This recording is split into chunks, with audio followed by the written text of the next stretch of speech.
in reading those, I realized that, hey, after my time in the military, I'm going to be an author.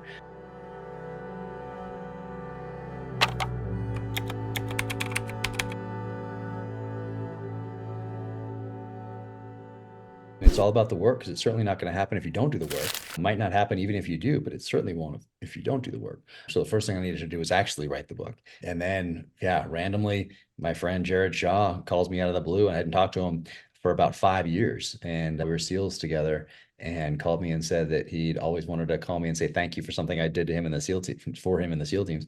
And I couldn't even remember what it was. And he said that when he said he was getting out, I'm the only one that sat him down in my office, talked about transitioning to the private sector, introduced him to people in the private sector, and then followed up with him to see how it was going, if there's anything else I could do.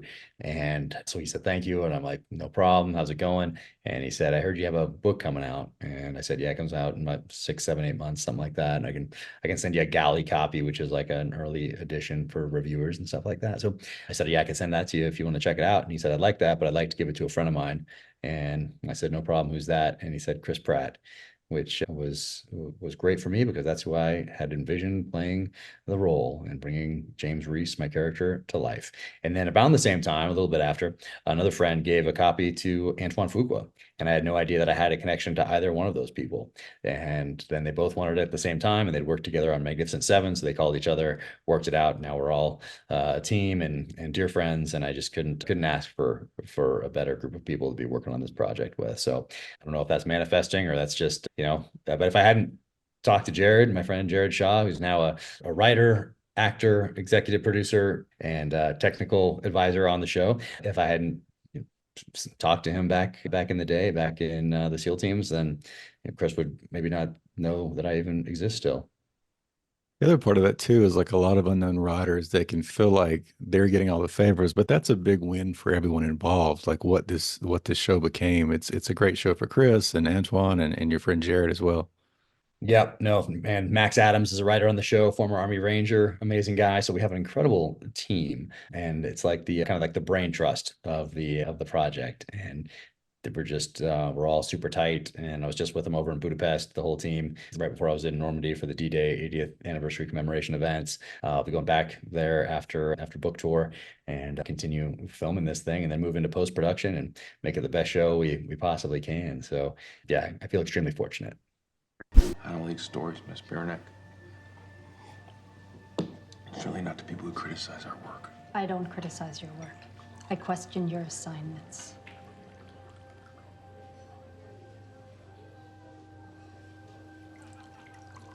You're hooting young on me for your efforts. For listeners who aren't really sure, tell me about like the origin story. So I know you were a Navy SEAL, but like, did you always want to write? Like, tell me a little bit about that. Yeah, origin story goes back to my earliest memories, essentially. But I think service was just in my blood, in my DNA. My grandfather was killed in World War II, so I had a lot of his medals and his Marine Corps. He was a pilot, flew the Corsair, which was a plane that had the gull wings that folded up like that, so it could fit on aircraft carriers. But I knew I wanted to serve. Found out what SEALs were at age 7 when I was in second grade, and my mom was a librarian, so grew up surrounded by books and a love of reading, as you can probably tell from my backdrop here. And so went down to the local library, did a little more research into frogmen, SEALs, UDT, Naval Combat Demolition Units, and found out that SEALs were, at least from the research that I did, the limited research you could do in the early 80s, that they were some of the most elite special operations forces in the world, and that the training was some of the toughest ever devised by a modern military. So I was on my path at age 7, and then I was always a reader. So even back then, I'm reading the children's books and the young adult books. And about 5th grade is when I switched over from young adult fiction and started reading some of the things my parents were reading. Certainly by 6th grade, I'm reading the same kind of books that I read and write today. In reading those, I realized that, hey, after my time in the military, I'm going to be an author.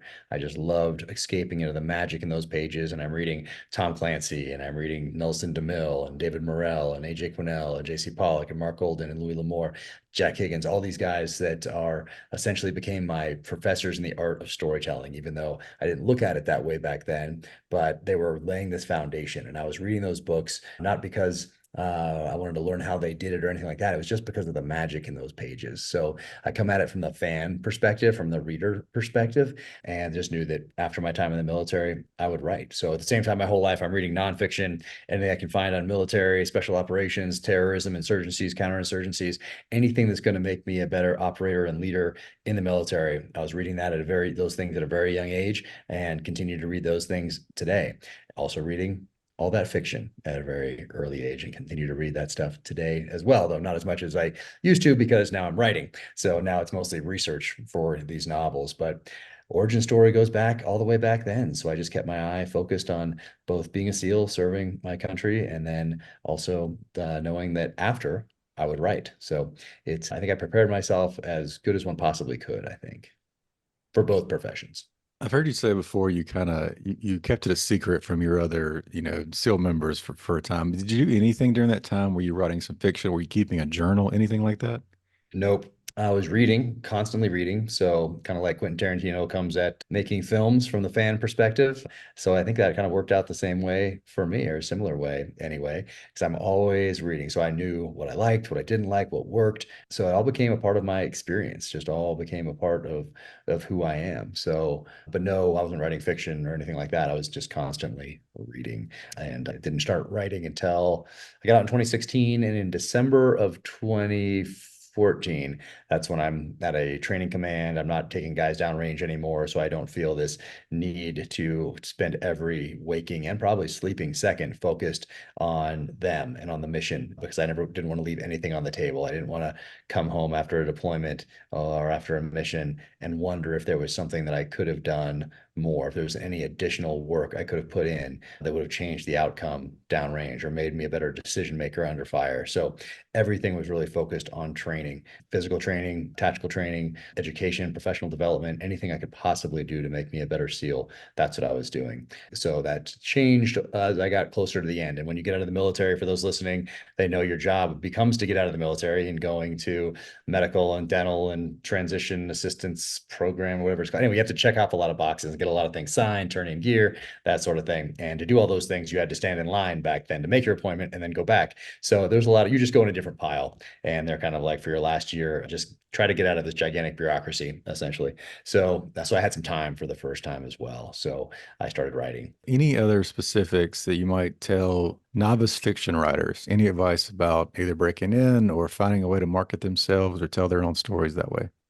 Yeah, so don't worry about that part. Don't worry about the marketing part. Don't worry about finding an agent. Don't worry about finding a publisher. Don't worry about a social media presence. Don't worry about any of those things until the book is done, until the first book is as good as you can possibly make it. Put all your bandwidth into making it as good as you can possibly make it. And then the art of this is figuring out when not to stop, but when to shift. Meaning, if you get to a point where you think you could spend the next 30 years on this project and it's going to get better by a degree or two, that's probably the time to shift gears and start looking for an agent. And the way to do that, I think I know 3 people, maybe 4 now even, that found their agents through either Thriller Fest or BoucherCon, which are 2 large thriller writer conventions. One is in New York, the other moves around to a different city, but Thriller Fest, BoucherCon, and they have this thing called agent speed dating. I don't know exactly what they call it, but that's what it is. And you go into these rooms and you have like 2 or 3 minutes with a room full of agents, and you get to pitch. And if they like your pitch, I think they give you a card or something like that. And then you follow back up and they read some pages and go from there. So I think I know 3 for sure, maybe 4 now, that found their agent and gotten published that way. So first part, all bandwidth into making it the best you can possibly make it. And then when you get to that stage that you think that you can only make it better by a degree or 2 over the next 30, 40 years, well, then it's time to start looking for that agent and find that agent, and then figure out how you want to engage with and build an audience and a readership. And it's going to be different for everyone. Everyone's going to have a different comfort level with how much they're willing or want to engage publicly on social channels or through a website and a blog or whatever else. And some people might not want any of that, and that's all right. And some people might want to utilize these platforms that couldn't have been utilized 30, 40 years ago in order to build a readership, a listenership, and an audience. So there's all sorts of options now that are available to people that weren't available to authors 30, 40 years ago. And it doesn't mean that if you don't use them, that's wrong. It's a tough thing to do, to put yourself out there, especially when what your medium is subjective. It's an art form, even though it's popular fiction, meaning you put your heart and soul into something, and then you put yourself out there in a place where people can sling arrows and spears, and there is no defense because you're just out there. So that part's hard, because it's not just you built you came up with a post-it note and it's not sticky and someone lets you know that it needs to be stickier. No, all your heart and soul is going into these stories for so long, and it's so personal that those arrows hurt a little more, and there's no way to really block. So because you have to be focused on writing the next book and making that better than the previous one. So it's all different for how people want to engage. But I would say first thing is write that book. Second thing is then focused on finding that agent and figuring out how you're going to engage with an audience, if you want to at all.